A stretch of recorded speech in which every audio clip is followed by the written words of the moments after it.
Hi, and welcome to Mrs. PM Reads. Today we finish The Old Man and the Sea by Ernest Hemingway. And in our last video, Santiago had the giant, bigger than his boat, marlin, strapped to the side, and various sharks were coming and feeding off of it, which then puts blood in the water and attracts more sharks. So and there's no land or boats or nothing in sight other than water. And that is where we begin the last section of the story. Oops, let me take my sticker off. He was a fish to keep a man all winter, he thought. Don't think of that. Just rest and try to get your hands in shape to defend what is left of him. The blood smells from my hands mean nothing now with all that scent in the water. Besides, they do not bleed much. There is nothing cut that means anything. The bleeding may keep the left from cramping.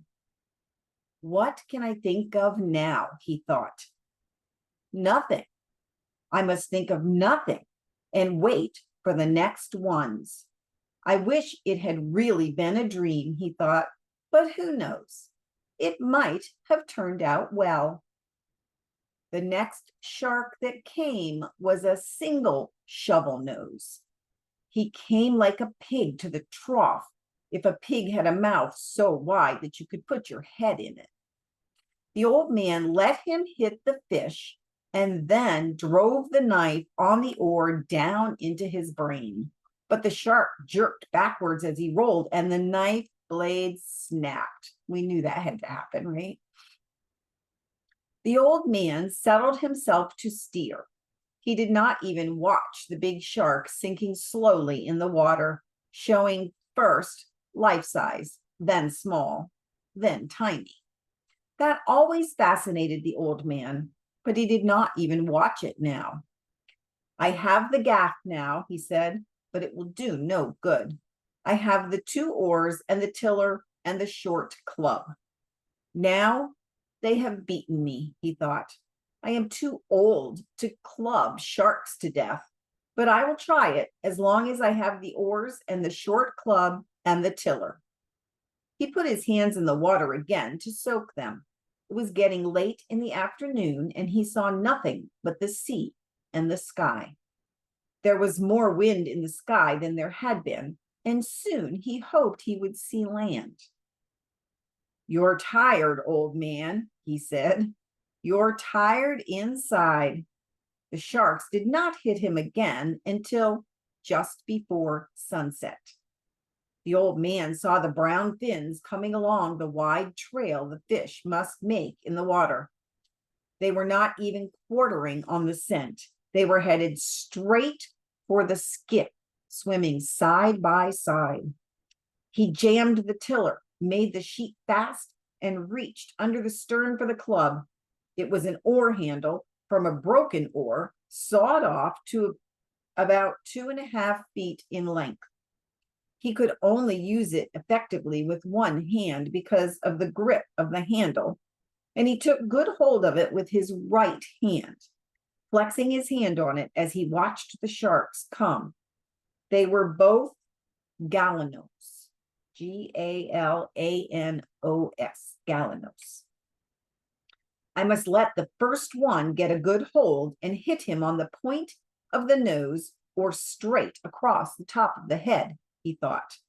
The 2 sharks closed together, and as he saw the one nearest him open his jaws and sink them into the silver side of the fish, he raised the club high and brought it down heavy and slamming on top of the shark's broad head. He felt the rubbery solidity as the club came down. Some of these words are tongue twisters, too close together. But he felt the rigidity of the bone too, and he struck the shark once more hard across the point of the nose as he slid down from the fish. as the shark slid down to the fish. The other shark had been in and out and now came in again with his jaws wide. The old man could see pieces of the meat of the fish spilling white from the corners of his jaws as he bumped the fish and closed his jaws. He swung at him and hit only the head, and the shark looked at him and wrenched the meat loose. The old man swung the club down on him again as he slipped away to swallow and only hit the heavy, solid rubberiness. "Come on, Galano," he said. "Come in again." The shark came in a rush, and the old man hit him as he shut his jaws. He hit him solidly and from as high up as he could raise the club. This time he felt the bone at the base of the brain, and he hit him again in the same place, while the shark tore the meat loose sluggishly and slid down from the fish. The old man watched for him to come again, but neither shark showed. Then he saw one on the surface swimming in circles. He did not see the fin of the other. "I could not expect to kill them," he thought. "I could have in my time, but I have hurt them both badly, and neither one can feel very good. If I could have used a bat with 2 hands, I could have killed the first one surely, even now," he thought. He did not want to look at the fish. He knew that half of him had been destroyed. The sun had gone down while he had been in the fight with the sharks. "It will be dark soon," he said. "Then I should see the glow of Havana. If I am too far to the eastward, I will see the lights of one of the new beaches. I cannot be too far out now," he thought. "I hope no one has been too worried. There is only the boy to worry, of course, but I am sure he would have confidence. Many of the older fishermen will worry. Many others too," he thought. "I live in a good town." He could not talk to the fish anymore because the fish had been ruined too badly. Then something came into his head. "Half fish," he said. "Fish that you were. I am sorry that I went too far out. I ruined us both. But we have killed many sharks, you and I, and ruined many others. How many did you ever kill, old fish? You do not have that spear on your head for nothing." He liked to think of the fish and what he could do to a shark if he were swimming free. "I should have chopped the bill off to fight them with," he thought, but there was no hatchet, and then there was no knife.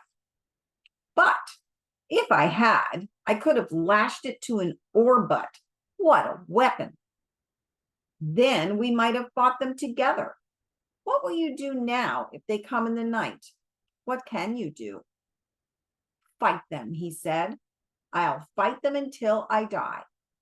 But in the dark now, and no glow showing, and no lights, and only the wind and the steady pull of the cell, he felt that perhaps he was already dead. He put his 2 hands together and felt the palms. They were not dead, and he could bring the pain of life by simply opening and closing them. He leaned his back against the stern and knew he was not dead. His shoulders told him. "I have all those prayers I promised if I caught the fish," he thought, "but I am too tired to say them now. I better get the sack and put it over my shoulders." He lay in the stern and steered and watched for the glow to come in the sky. "I have half of him," he thought. "Maybe I'll have the luck to bring the forward half in. I should have some luck." "No," he said, "you violated your luck when you went too far outside."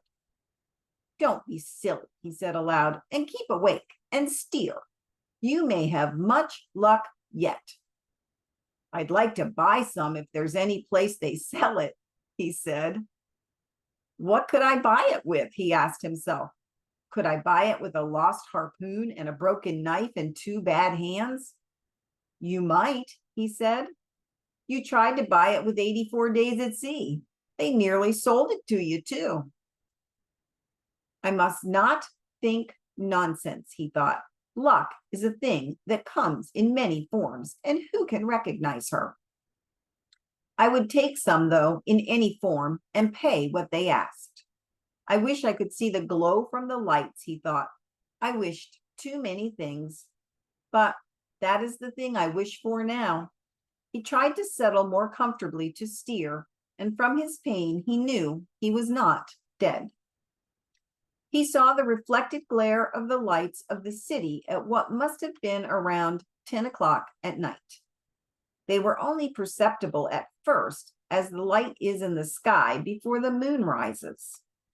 Then they were steady to see across the ocean, which was rough now with increasing breeze.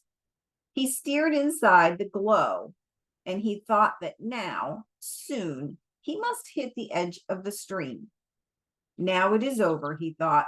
They will probably hit me again, but what can a man do against them in the dark without a weapon? He was stiff and sore now, and his wounds and all of the strained parts of his body hurt with the cold of the night. I hope I do not have to fight again, he thought. I hope so much I do not have to fight again. But by midnight, he fought, and this time he knew the fight was useless. They came in a pack, and he could only see the lines in the water, and their fins made their phosphorescence as they threw themselves on the fish. He clubbed at heads and heard the jaws chop and the shaking of the skiff as they took hold below. He clubbed desperately at what he could only feel and hear, and he felt something seize the club, and it was gone.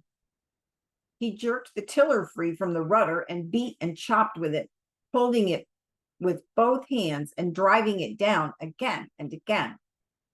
But they were up to the bow now and driving in one after the other and together, tearing off the pieces of meat that showed glowing below the sea as they turned to come once more.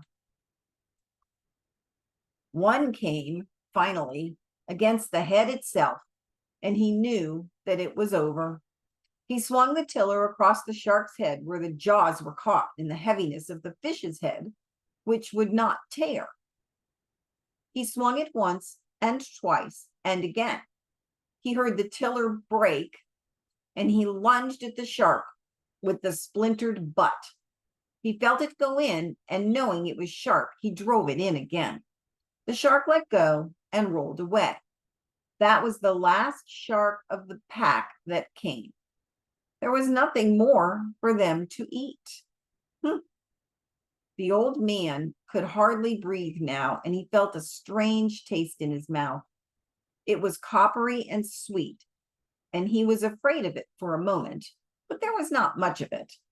He spat into the ocean and said, "Eat that, Goannas, and make a dream you killed a man." He knew he was beaten now, finally, and without remedy, and he went back to the stern and found the jagged end of the tiller would fit in the slot of the rudder well enough for him to steer. He settled the sack around his shoulders and put the skiff on her course. He sailed lightly now, and he had no thoughts nor any feelings of any kind. He was past everything now, and he sailed the skiff to make his home port as well and as intelligently as he could. In the night, sharks hit the carcass as someone might pick up crumbs from the table. The old man paid no attention to them and did not pay any attention to anything except steering. He only noticed how lightly and how well the skiff sailed now there was no great weight beside her. She's good, he thought. She is sound and not harmed in any way except for the tiller. That is easily replaced. He could feel he was inside the current now, and he could see the lights of the beach colonies along the shore. He knew where he was now, and it was nothing to get home. The wind is our friend anyway, he thought. Then he added, sometimes. And the great sea with our friends and our enemies. And bed, he thought. Bed is my friend. Just bed, he thought. Bed will be a great thing. It is easy when you are beaten, he thought. I never knew how easy it was. And what beat you, he thought. Nothing, he said aloud. I went out too far. When he sailed into the little harbor, the lights of the terrace were out, and he knew everyone was in bed. The breeze had ridden steadily and was blowing strongly now. It was quiet in the harbor, though, and he sailed up onto the little patch of shingle below the rocks. There was no one to help him, so he pulled the boat up as far as he could. Then he stepped out and made her fast to a rock. He unstepped the mast and furled the sail and tied it. Then he shouldered the mast and started to climb. It was then he knew the depths of his tiredness. He stopped for a moment and looked back and saw in the reflection from the street light the great tail of the fish standing up well behind the skiff's stern. He saw the white naked line of his backbone and the dark mass of the head with the projecting bill and all the nakedness between. He started to climb again, and at the top he fell and lay for some time with the mast across his shoulder. He tried to get up, but it was too difficult, and he sat there with the mast on his shoulder and looked at the road. A cat passed on the far side, going about its business, and the old man watched it. Then he just watched the road. Finally, he put the mast down and stood up. He picked the mast up and put it on his shoulder and started up the road. He had to sit down 5 times before he reached his shack. Inside the shack, he leaned the mast against the wall. In the dark, he found a water bottle and took a drink. Then he lay down on the bed. He pulled the blanket over his shoulders and then over his back legs and slept face down on the newspapers with his arms out straight and the palms of his hands up. He was asleep when the boy looked in the door in the morning. It was blowing so hard that the drifting boats would not be going out, and the boy had slept late and then come to the old man's shack as he had come every morning. The boy saw that the old man was breathing. That's a good thing. And then he saw the old man's hands and he started to cry. He went out very quietly to bring some coffee, and all the way down the road, he was crying. Many fishermen were around the skiff looking at what was lashed beside it, and one was in the water, his trousers rolled up, measuring the skeleton with a length of line. The boy did not go down. He had been there before, and one of the fishermen was looking after the skiff for him. How is he? One of the fishermen shouted. Sleeping, the boy called. He did not care that they saw him crying. Let no one disturb him.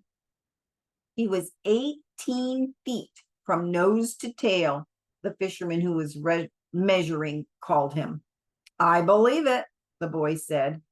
He went into the terrace and asked for a can of coffee, hot and with plenty of milk and sugar in it. Anything more? No. Afterwards, I will see what he can eat. What a fish it was, the proprietor said. There has never been such a fish. Those were 2 fine fish you took yesterday, too. Damn my fish, the boy said, and he started to cry again.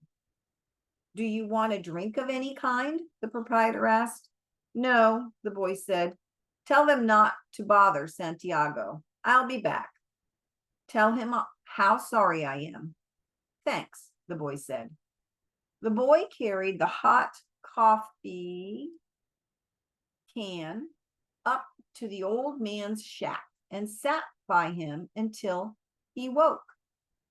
Once it looked as though he were waking, but He had gone back into a heavy sleep, and the boy had gone across the road to borrow some wood to heat the coffee. Finally, the old man woke. "Don't sit up," the boy said. "Drink this." He poured some of the coffee in a glass. The old man took it and drank it.